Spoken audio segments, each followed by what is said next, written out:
Moving on now, the United States has removed its most advanced missile defense system and Patriot missile batteries from Saudi Arabia. This even as the kingdom faces continued air attacks from Yemen's Houthi rebels and threats from Iran.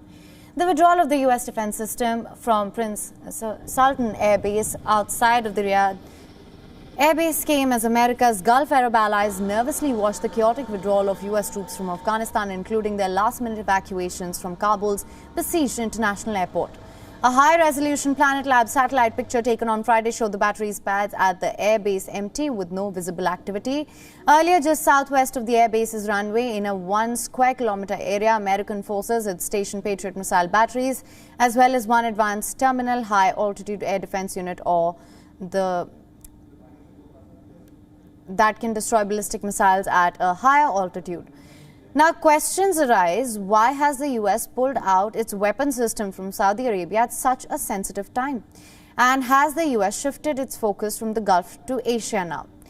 The US move isn't unexpected. Earlier this year, the Pentagon had said that certain air defense systems may be pulled out from the Middle East, not just air defense, just defense systems. Gulf Arab nations worry about America's future plans as its military perceives a growing threat in Asia that requires those systems.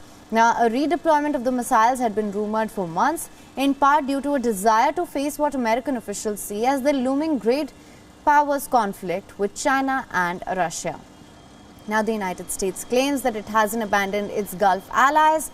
Pentagon Press Secretary John Kirby said, and I'm quoting here, "The Defense Department continues to maintain tens of thousands of forces and a robust force posture in the Middle East, representing some of our most advanced air power and maritime capabilities in support of U.S. national interests and our regional partnerships."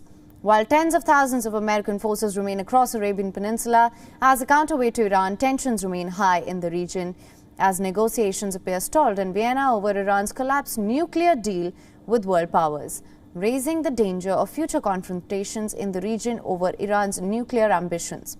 Moreover, the rise of Taliban in Afghanistan may give space for terror groups like ISIS or Al-Qaeda to regroup and launch future attacks.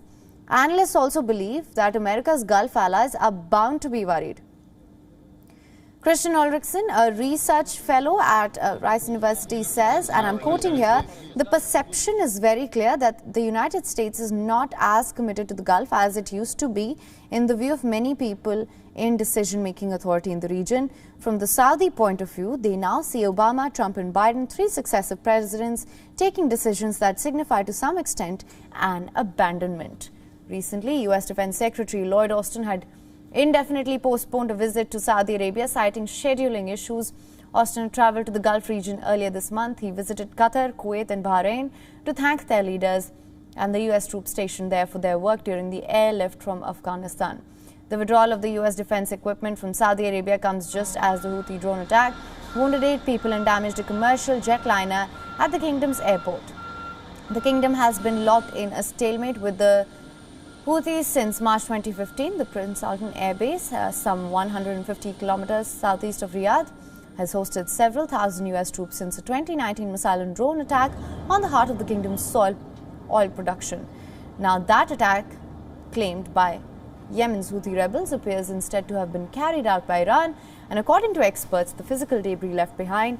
The Saudi Defense Ministry continues to describe the kingdom's relationship with the U.S., I'm quoting here, strong, long-standing and historic. It says Saudi military base is capable of defending its land, sea and airspace and protecting its people.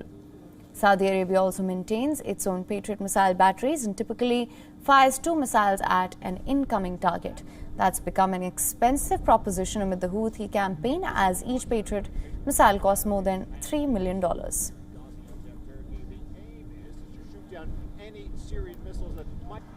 wion is now available in your country. Download the app now. Get all the news on the move.